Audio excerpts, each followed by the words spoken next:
We're going to take a close look at labor unions and look at the relationship between the unions on one hand and management on the other. So we'll look at them hopefully on both sides and take a good solid look as to where they are today and where they have been, which is always kind of a big deal. So labor unions yesterday and today, if you look at what is the core of it, it's management's job to produce a profit. That means making hard decisions. They're not always popular with employees. A lot of times unions begin because of that lack of popularity. You want us to work all day Saturday and get paid the same amount as we do the other 5 days a week. Union objects to it, so therefore let's get paid time and a half. Okay, or maybe give me the option of not working at all. Or maybe these are the issues that really kind of divide the aspect of management versus labor. Once upon a time, let's get real. We go back in history, look at the fact that we had child labor taking place in the United States. Unions stopped that. The aspect of working overtime, unions are the ones that created time and a half. It didn't exist before that. A lot of people were required to work 7 days a week, no matter what. And if they didn't show up, they would get fired. That was life once upon a time here in the United States in the last century. Unions brought forward a lot of different things, and we'll talk about some of them. But in essence, a union is an employee organization. It represents members over bargaining over job related issues. So instead of all X number of employees all show up at the boss's boss, I want this, I want this. What they do is they elect a group. The group represents them, and those representatives go and talk to the boss. That's how it works. Sometimes it's fair, sometimes it's not. Sometimes decisions are made, and you'll hear all kinds of arguments and disagreements. That's kind of part of the process of talking with the union versus management, and we'll talk about some of those things here. The labor unions, they're responsible to protect the employees from intolerable work conditions, improper treatment, and secure, some say, in the operation of their jobs. Unions have lost a lot of economic power, and membership has declined. Not a little bit, massively. We actually have a holiday in the United States. It's the first week in September. It's called Labor Day. It was there to honor organized labor, who once upon a time had over 20% of all the working Americans, and now they're dramatically down. If you go into the private sector, it's 6.2% of all workers. If you look on the average for the United States, including public employees, it's just a hair over 10%, and it's going to probably drop below that in the next few years because it is continually declining. On the other hand, you have the public sector unions. 34% of all public sectors have unionized employees. The difference really comes down to is that in the public sector, we get to actually vote for our bosses in the process.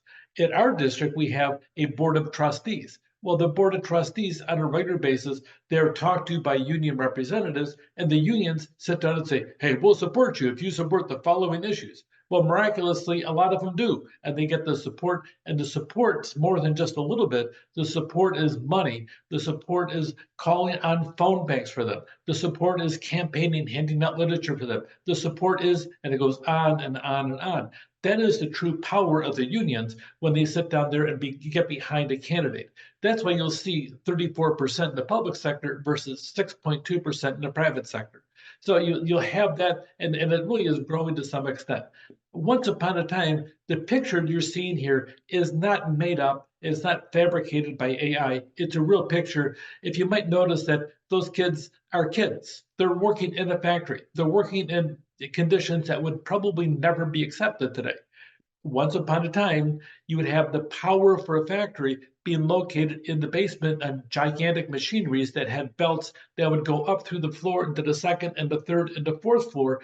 And if you just sit there and happen to fall or trip and get caught in the belt because the belts often didn't have any safeguards whatsoever, and you lost an arm or two, they'd fire you because you couldn't do your job and you wouldn't show up anymore and you wouldn't get paid anymore. Workers' comp did not exist. Time off, sick days did not exist. Vacation days did not exist.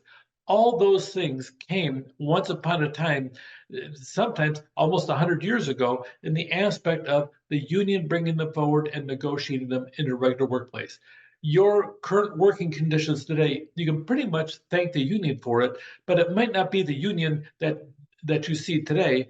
It might be the union 50 years ago, 70 years ago, or even 100 years ago. It all started back with the craft union. It was Philadelphia. They met their shoemakers. Okay, you might say they had a lot of soul. They threw all the heels out though in the process. You might catch that later on. Their work weeks were 60 plus hours. The wages were low. Child labor was rampant. Okay, so you have all that going on. So they formed a union, and really it started out with shoes.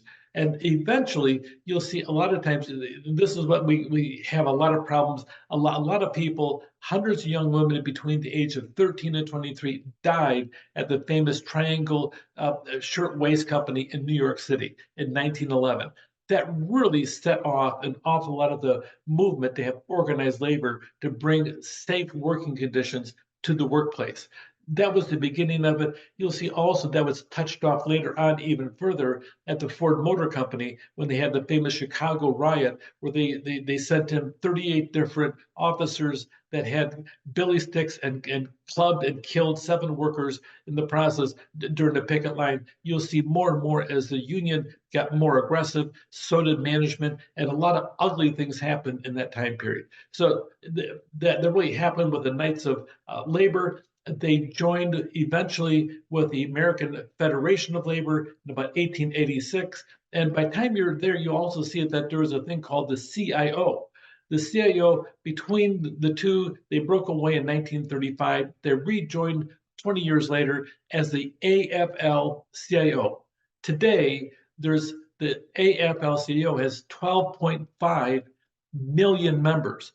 It's a very powerful union, the most powerful in the United States. But that said, the AFL-CIO is really an umbrella union. So put that in your notes, because there's 56 unions that are all part of this big giant affiliation that we call the AFL-CIO. And that's where the whole 12.5 million members are. Now, that said, they have an awful lot of power, and we'll talk about that later on. We talk about Janus versus AFSCME a little bit later. But in the meantime, they did a lot of different work in the aspect of yellow dog contracts. I don't know why they call them yellow dog. I like dogs. Why not call it a yellow cat contract? Yeah, they called it a yellow dog.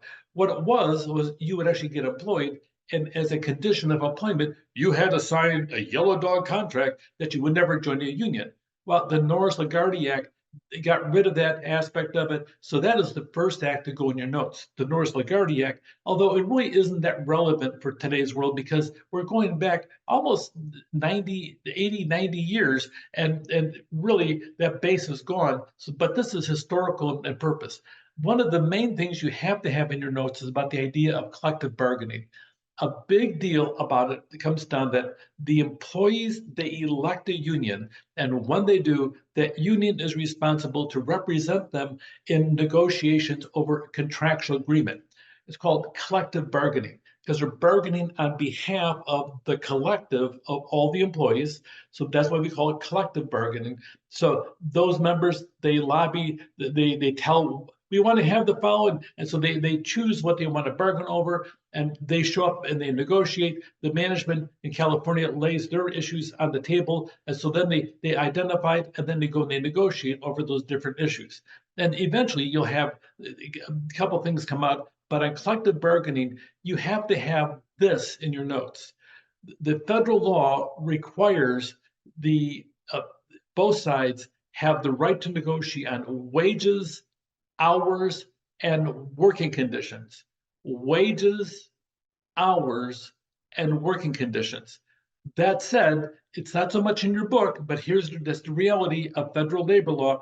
It is federal law. If an issue falls in one of those areas, the union and the management, they have a right, both sides do, to bring that up in negotiations, and it must be negotiated in a fair manner. So unions, mentioned before about how they're so in decline. Historically, there's been a lot of different aspects of the AFL-CIO with this massive base, 12.5 million members lobbying things. So major legislation on labor management, we'll be talking about that, but really it's a big deal today. We talk about the labor unions yesterday and today. The yesterday laid the foundation for what we see today in unions, although we have a massive decline overall in membership, they still have quite a bit of power, especially in the public sector. Take care.